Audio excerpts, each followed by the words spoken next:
Hello class 7th students. Today we are going to start a new chapter number 5, that is the women change the world. In the previous chapter, growing up as boys and girls, we discussed about the value of housework, the distinctions between the differences between the boys and the girls, and how the housework is not valued by the society. So all the time, means from early morning until late night, the women are working but still not having the value, means not considered that it is a work, because it is only a housework.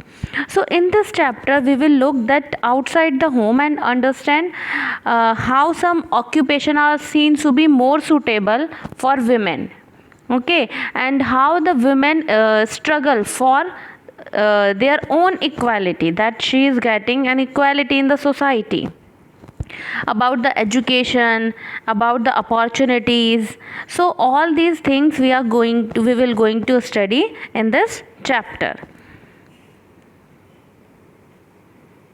First topic comes here, that fewer opportunities and rigid expectations.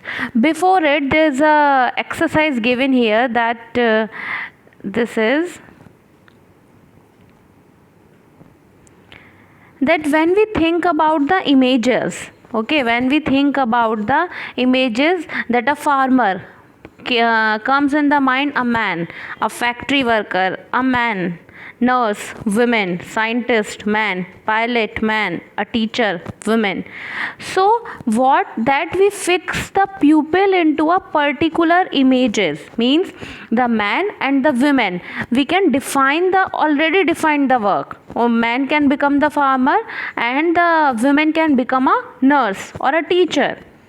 Okay, why? Because she is very polite, she is very humble, she has better understanding towards the children, she is more capable in taking care of the sick persons.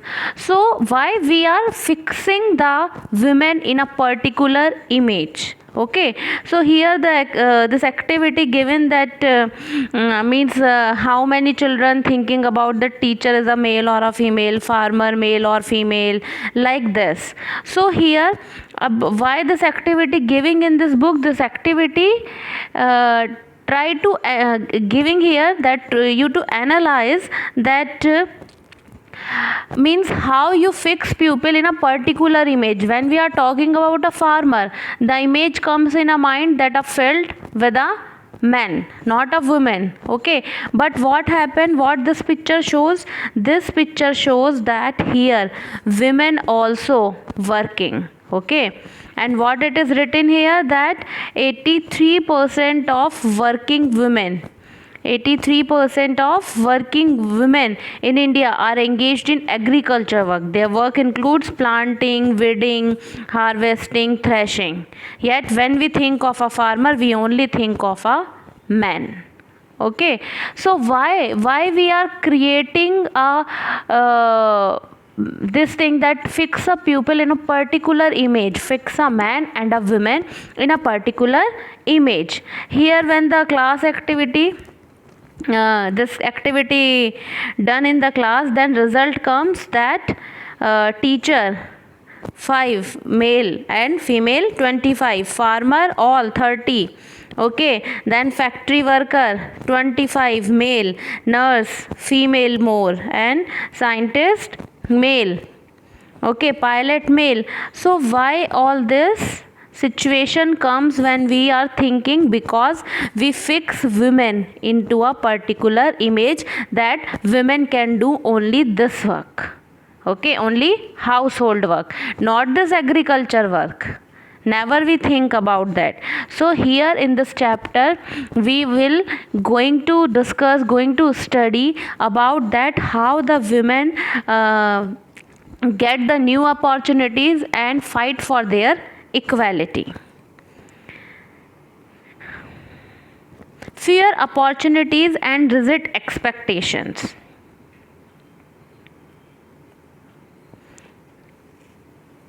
A lot of children in Rosie ma'am class drew women as nurses and men as army officers. What's the reason behind that? That they feel that outside the home too, women are good at only certain jobs. Okay, and what that, for example, women make better nurse because they are more patient and gentle.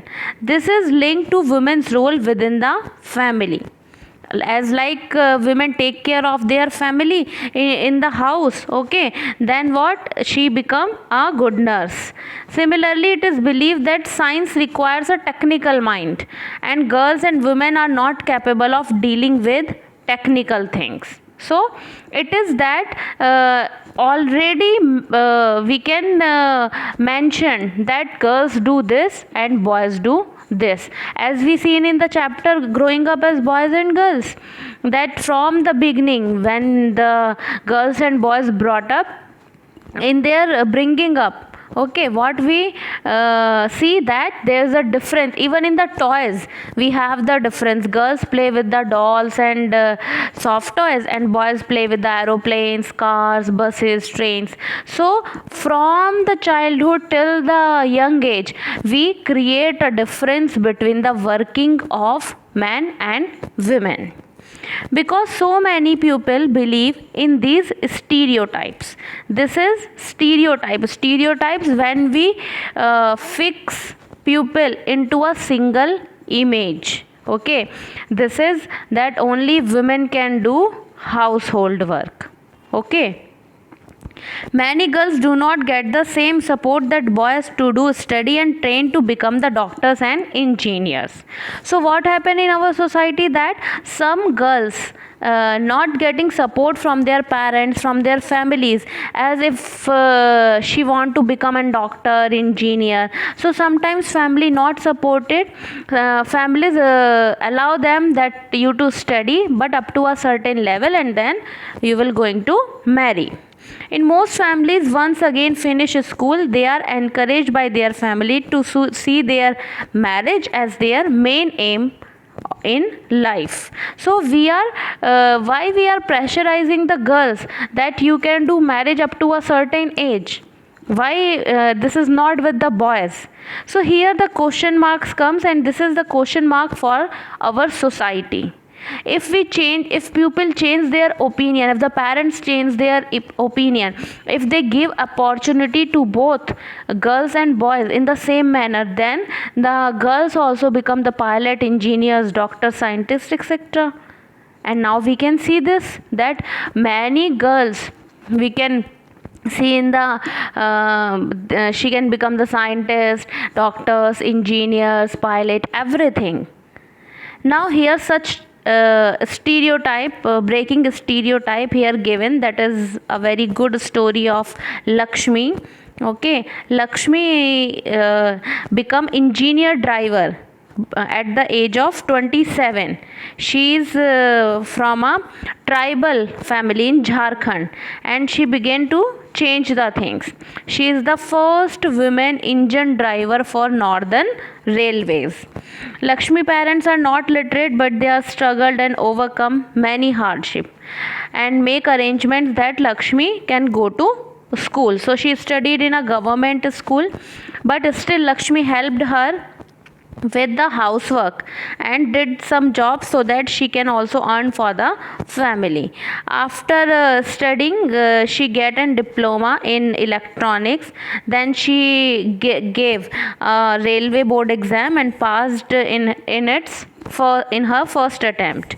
Lakshmi says that I love challenges, and the moment somebody says it is not for girls, I make sure I go ahead and do it. Lakshmi has had to do this several times in her life. When she wanted to take electronics, when she rode to go to the several times in her life, when she wanted to take electronics, when she rode motorcycles at the polytechnic, and when she decided to become an engine driver.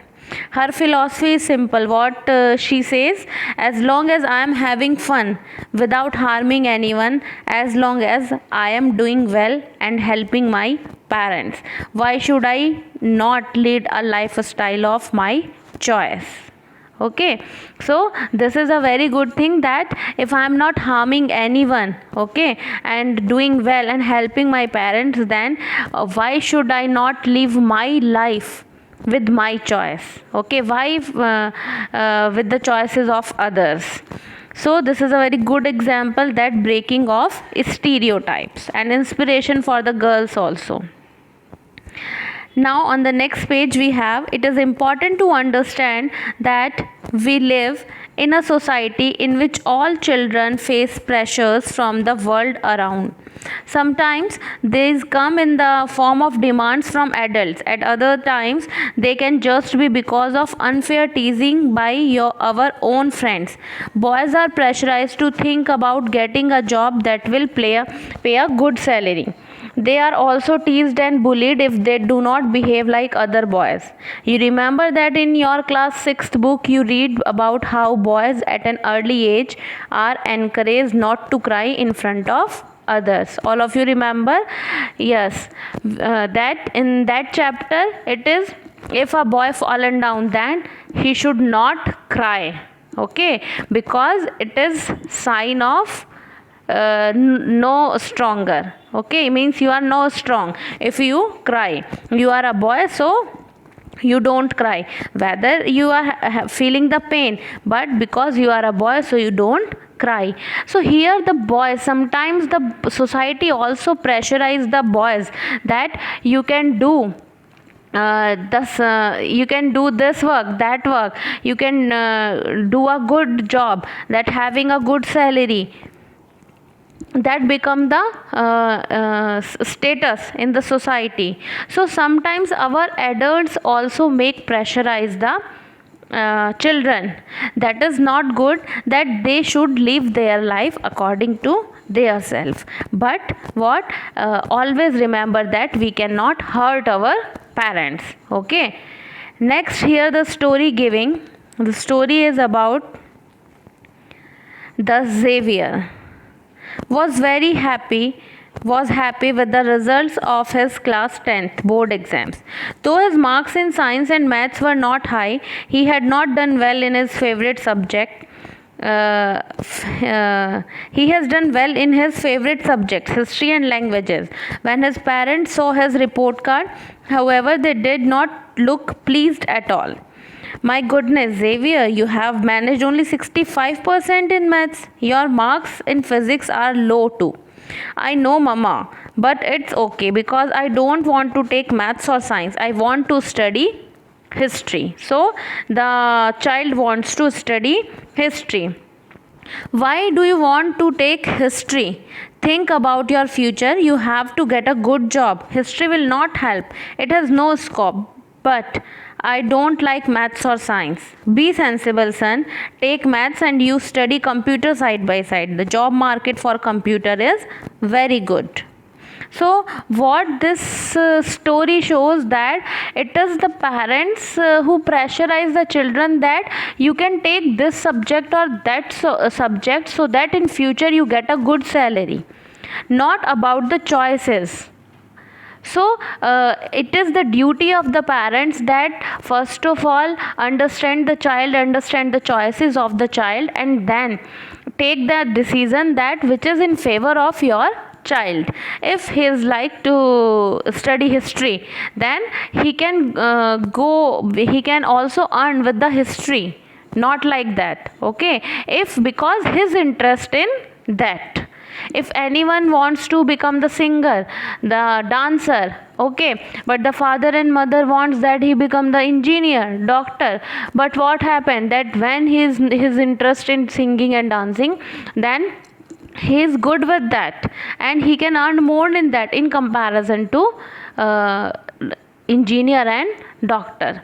So here we can also take care of the choices of the children.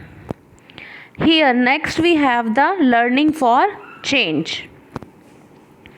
In this we can see that going to school is an extremely important part of your life. Okay, if you are a child and you can imagine your life without the school, then it is means you not possible. So as more and more children enter school every year, we begin to think that it is normal for all children to go to school. So it is means if you are talking about that you are going to school, it is normal for you, but still there are many children who are not able to come to school, means there's a dream for them to come to school. Today it is difficult for us to imagine the school and learning could be seen as out of bounds or not appropriate for some children. But in the past, means in the ancient times, what happened that the skill of reading and writing was known only to a few, means only few people know how to read and write. Most children learned work their families or elders did. For girls, the situation was worse. Worse means the bad. The situation for girls bad in communities that taught sons to read and write. Daughters were not allowed to learn the alphabet. Okay, so what happened that only the boys can read and write, but the girls cannot learn the alphabet. Even in families where skills like pottery, weaving, craft were taught, the contribution of daughters, women was only seen as supportive. Means in the families where we do the pottery work, weaving work, craft work, then what happened? Women only do the supportive work, not the main role. For example, in the pottery trade, women collected the mud and prepared the earth for the pots, but since they did not operate the wheel, they were not seen as potters. Okay, so they do the only supporting work. In 19th century, many new ideas about education and learning emerged. School became more common and communities that had never learned reading and writing. So in 19th century what comes that now parents send their children to school and things now change. But there was a lot of opposition to education of girls. Yet many women and men made effort to open school for girls. Women struggled to learn to read and write. Still in the 19th century, girls were struggling to go to school. Let us read about the experience of the Rajshundari Devi, who was born in West Bengal. Some 200 years ago, at the age of 60, she wrote her autobiography in Bangla. Her book titled Amar Jeevan is the first known autobiography written by an Indian woman. Okay, Rajshundari Devi was a housewife from a rich landlord's family. At that time, it was believed that if a woman learned to read and write, she would bring bad luck to her husband and become a widow. Okay, so what happened? What the thinking about the pupil that time 200 years ago? That if the lady read and write, then her husband died. So this is the thinking, means the pupil thought this much that much thing at the 200 years ago. Despite this, she taught herself to read and write in secret well after her marriage. Now we can see how can secretly she can read and write. I would start working at dawn and I would still be it until beyond midnight. I had no rest in between. It was only 14 years old at that time. So she was 14 years old. She came to nurture a great longing. I would learn to read and I would read a religious manuscript. I was unlucky in those days. Women were not educated. Later I began to resent my own thoughts. What is wrong with me? Women do not read. How will I do it? Then I had a dream. I was reading the manuscript of Chaitanya Bhagavat. The life of a saint. Later in the day, as I sat cooking in the kitchen, I heard my husband say to my eldest son, Bipin, I have left my Chaitanya Bhagat here. When I ask for it, bring it in. He left the book there and went away. When the book had been taken inside, I secretly took out a page and hid it carefully. Okay, then it was a job hiding it for nobody must find it in my hands. My eldest son was practicing his alphabets at that time. Okay, so she hid the paper, and her elder son start practicing the alphabets. So at that time I went over that, trying to match the letters from that page with the letters that I remembered. I also tried to match the words with those that I would hear in the course of my days.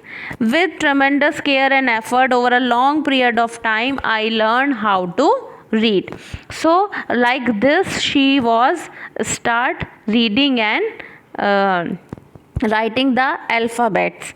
After learning the alphabet, Rajshundri Devi was able to read the Chaitanya Bhagat. Through her own writing, she also gave the world an opportunity to read about women's life in those days. Rajshundri Devi wrote about her everyday life experiences in detail. There were days when she did not have a moment's rest, no time even to sit down and eat. Okay, here one story also giving here. Ruqayya Shekhawat Hussain and her dreams about Ladyland. Ruqayya Shekhawat Hussain was born into a rich family who owned a lot of land. Though she knew how to read and write Urdu. Okay, she know how to read and write Urdu. She was stopped from learning Bangla and English, but stopped from learning to Bangla and English. In those days, English was seen as a language that would expose girls to new ideas. Okay, then not correct for the girls. So mostly the English learned by the boys. Then Ruqayya learned how to read and write Bangla and English with the support of her elder brother and elder sister. She went on to become a writer. Later on she became a writer. She wrote a remarkable story titled Sultana's Dream in 1905. To practice her English skills, she was merely 25 years old when she wrote that story. This story imagined a woman called Sultana who reached a place called Ladyland. Ladyland, what? Ladyland is a place where women had the freedom to study, work and create inventions like controlling rain from the clouds and flying air cars. Okay. In this Ladyland, the man had been sent into seclusion. Their aggressive guns and other weapons of war defeated by the brain power of women. So she writed with the dreaming. As Sultana traveled in Ladyland with sister Sarah, she awakes to realize that she was only dreaming. So she is a story of dreaming. As you can see, Ruqayya Shekhawat was dreaming of women flying planes, cars, even before girls being allowed to go to school. This was the way in which education and learning had changed Ruqayya's own life. Ruqayya did not stop at getting education just for herself. Her education gave the power not only to dream and write but also to do more help to other girls to go school and build their own dreams. In 1910, she started a school for girls in Kolkata, and to this day, the school is still functioning.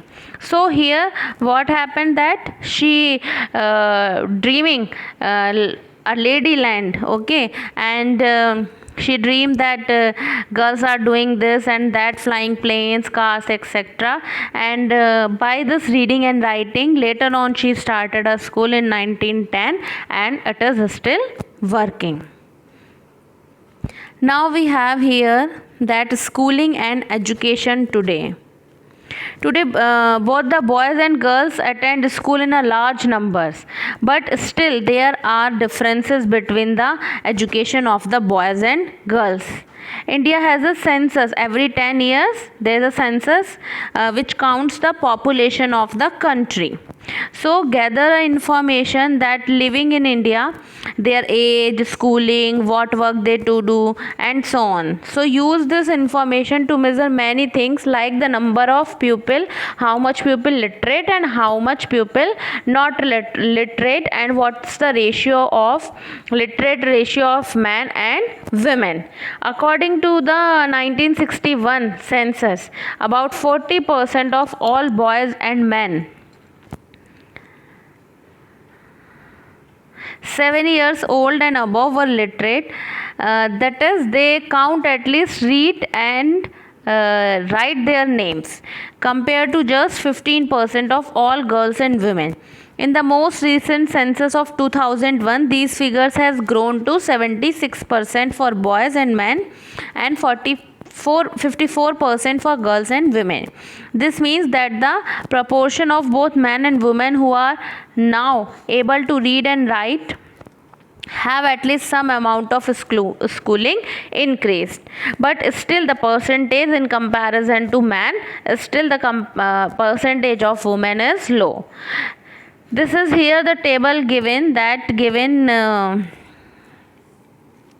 we have here that classes 1st to 5, 6 to 8 and 9 to 10. All boys 34, 52, 61. Okay, SC boys 37, 57, 71. Here ST boys 49, 69, 78. Now in comparison to girls, okay, they are means the boys are larger in number. You have probably noticed in the above table that ST and ST girls leave the school at a rate that is higher than the category of all girls. This means that girls who are from Dalit and Adivasi background are less likely to remain in school. 2001 census also found that the Muslim girls are less likely than Dalit and Adivasi girls to complete primary school. So what happened that around 3 years girls from other communities spend around 4 years in school. There are several reasons why children from Dalit, Adivasi and women communities leave school in many parts of the country. Especially in rural and poor areas. If a school there may be not proper schools, first reason that there may be not proper schools and not the teachers on the regular basis who can teach. Next thing, that it is not close to pupils home. Okay, school is not nearby the pupils home, so how the girls can go to the school? Okay, no transport, buses, vans, parents may be not willing to send their girls. Many families are poor and unable to bear the cost of education. Boys may get preference in this situation. So when they are poor and they are not having that much money, so they give preference to boys, that the boys can study. So they are discriminated against by their teacher and classmates, just like Om Prakash Valmiki. One reason is also that teacher may be not doing the equality, but that is the less thing. The other things, that school is not nearby, buses are not available, and parents give preference to boys for the study. Now we have here the women's movement. How the women started movement regarding getting the equality.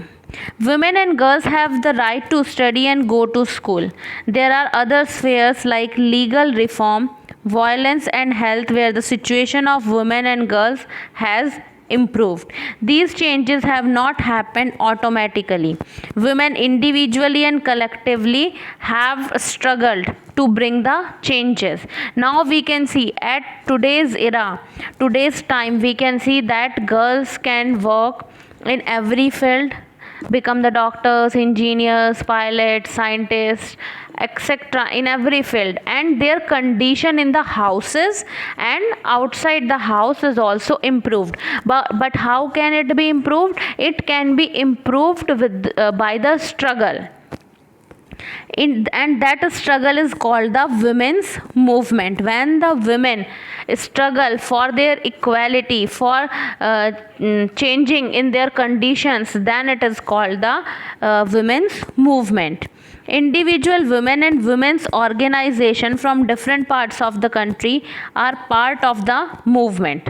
Many men support the women's movement. Okay, many men also supported the women's movement. The diversity, passion and efforts to those involved make it a very vibrant movement. Different strategy has been used. What strategies they can use? That spread awareness, fight discrimination, seek justice. Here some examples given. First given the campaigning. Campaigning means that we can aware, okay, the women regarding the struggle and regarding their situation, that what happened with them. Campaigns to fight discrimination and violence against movements were an important part of the movement. Campaigns have also led to new laws being passed. A new law passed in 2006 to give who face physical and mental violence within their homes, also called domestic violence, some legal protection. If the women face physical and mental violence within their houses, then she can file a case against the person. She get the legal protection. This law passed in 2006. Similarly, efforts made by the women movement led the Supreme Court to formulate guidelines in 1997 to protect the women against the sexual harassment at the workplace and within the educational institution. If you are working somewhere, you are studying somewhere, so you can also file case against the sexual harassment. In 1980s, for example, women's group across the countries spoke out against dowry deaths. So here the law make for the dowry. Cases of young brides being murdered by their in-laws or husbands greedy for more dowry. Women group spoke against the future to bring these cases of justice. They did so by coming onto streets, approaching the court, and by sharing information. Eventually, this became a public issue of the dowry, that do not give the dowry in the newspapers and society, and the dowry laws were changed to punish families who asking for the dowry. If someone is now asking for the dowry from the bride parents, then they can file a case and the groom parents go to the jail. Next we have the raising awareness. An important part of the women's movement work is to raise public awareness on women's right issues. Means women do not know that what are their rights, how they can protect itself. So it's very necessary that the women should be aware about their rights and their legal protections. Their messages has been spread through street plays, songs and public meetings. Next we have the protesting. In the protesting, women movements raise its voice when violations against women take place, or for example when a law or policy acts against their interest. Public rallies, demonstrations are a very powerful way of drawing attention to injustice. So they are protesting, doing the rallies, demonstrations, okay, like it is seen in this picture. Okay, women started rally and having the in their hands having the slogans. Okay, so by this also they can show their struggle. Next we have the showing solidarity. The women's movement is all about showing solidarity with other women and causes. Okay, so means here that they can fight not for, if not for the individual, but it is for whole the women community. It is for all the women community. So here what, here you can see the pictures, okay, in which the women protesting against the violation. Below, on 18 March, International Women's Day, women all over the world come together to celebrate and renew their struggles. Above, women are holding up candles to demonstrate the solidarity between the people of India and Pakistan. Every year on 14 August, several thousand people gather at Wagah border, on the border of India and Pakistan, and hold a cultural program.